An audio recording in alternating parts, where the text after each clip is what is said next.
Hello, everyone, and welcome back to Predictive AI's channel. We're sitting here once again with Mike. We wanted to go through some recent updates where ThermalPass has been deployed and kind of talk about the Q1 of 2021 in general. First off, Mike, how you doing? You ready to dive in today? Yeah. Thanks for having me. Ready to roll. Perfect. All right, so let's talk about some of the places ThermalPass has been getting deployed lately. It's been Sure. largely the U.S. between Florida and North Carolina. Tell me about Mhm. how it's been used and how these deals came to happen. Sure. Last week we announced about how Memorial Healthcare Systems, who have various hospitals all over the state of Florida, one being their flagship Memorial Regional Hospital, where we first started our rollout of ThermalPass and received a beautifully humbling and wonderful testimonial letter from their uh, head of nursing, and it's been great. They've been rolling out ever since, and very excited and leveraging that great experience to show other hospitals, not just in the state of Florida, but all over the states and Canada, that we have been given that validation in the healthcare Sure. sector, and that it's a nice alternative to a handheld solution or other solutions. Mhm. So that was really fantastic. And then more recently, um, almost at the same time, but just a little more recently, Iredell Schools, where they have over 20,000 students at 37 locations. We started our rollout there, which was also a great experience because, as I'm going forward and learning more about these contagions that are out there, as everybody else is learning more, I'm having Mhm. more opportunity to speak with different health practitioners. I was speaking with actually from the States, a pediatrician who was saying, she's seeing a lot of cases in emergency where it's not just the kids carrying it, but it's the case where the kids are sadly impacted by it. And so there's some scary stuff going on. So it seems to be no longer something that can be ignored by schools in terms of susceptibility to kids. And so I know I'm a dad from a parent's perspective is the only perspective I can give you other than my conversations with mental health practitioners and medical practitioners.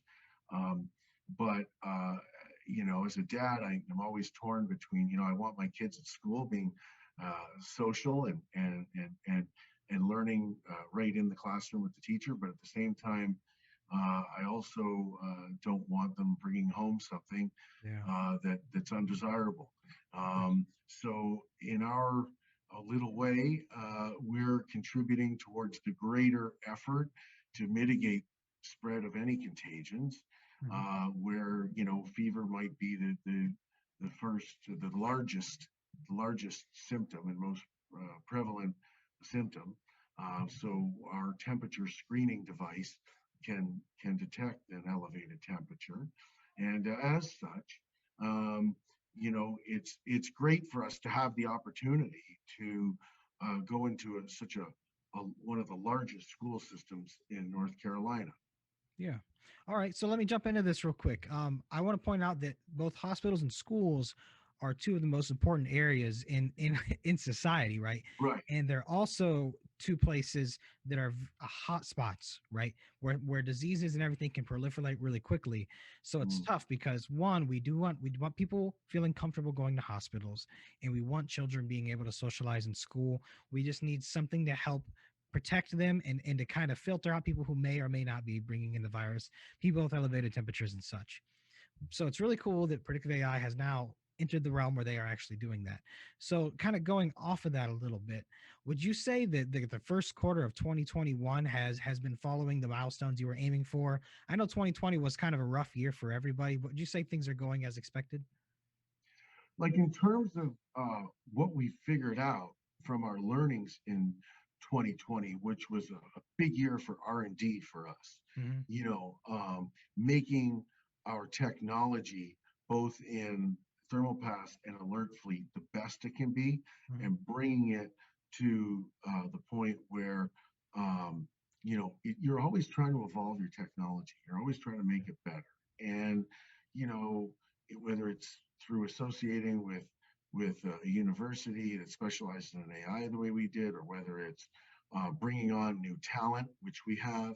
Um, but you're always trying to improve the team and improve the management and make the technology as best it can. And that's where the real focus was in 2020. And now we're really focused on sales channels Mhm. and making the infrastructure for those sales channels. And one of our recent releases last week was the addition of Mark Collins and his F2 Factor consulting firm.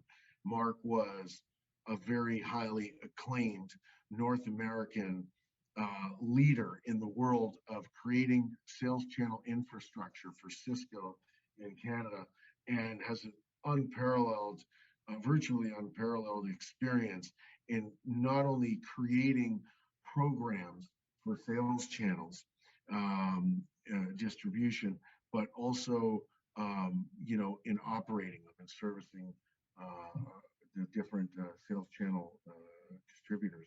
So in bringing him on, we're an AI company. We're coming up with the best technology, but in terms of we want in terms of sales, we're making sure that we're having the experts take care of that, and we've got one of the most incredible expertise on our team, and the contacts and the networks and the different sales channels that we have spoken to, that we have aligned ourselves with, that we are going to be aligning ourselves with, who are going to be selling into their existing networks.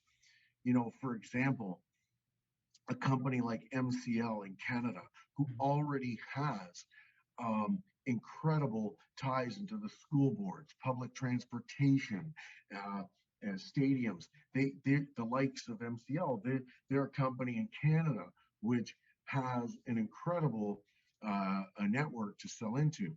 And similarly, in the States, a company like Cisco Access Control in the States, who's also a channel partner, they have access control with cruise lines and casinos and all kinds of clientele they've already got established.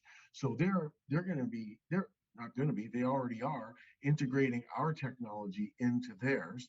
They have their fast pass access control technology, and they're going forward and selling that into their existing network with their existing programs. So we're going to start to see some great things. I think I remain very bullish on our ability to do great volume sales in the future, because we've taken the time to set up the proper sales channels with the proper experts and the people who have the experience and the organizations who have the experience. It's not a quick one-two punch solution that happens over 60 days. It's something that takes time. But as we head into the summer, I'm very excited about watching the our efforts pay off. Wonderful. Yes. Sales is one of the most important parts of any business, right? It really doesn't matter how great a product you have if you don't have if you don't have a network to sell it to. So yeah, congratulations. Keep focusing on them sales. And of course the ever marching technology keeps going. So congrats on that too. Glad to see some adoption going on. Mike, thank you so much for coming on and sharing your wisdom. Any last words before we go? Yeah, I check out Predictiv.ai. We're always going to be keeping folks informed. And if you miss it coming across the wire, you can always catch it on the website under media and under press releases. Yep, you guys heard the man. Go on the website, check it out. Don't forget to like and subscribe and send over any questions to us if you have any. We'll be happy to answer them for you. Mike, thank you so much for coming on. Have a wonderful day. Thank you. You too.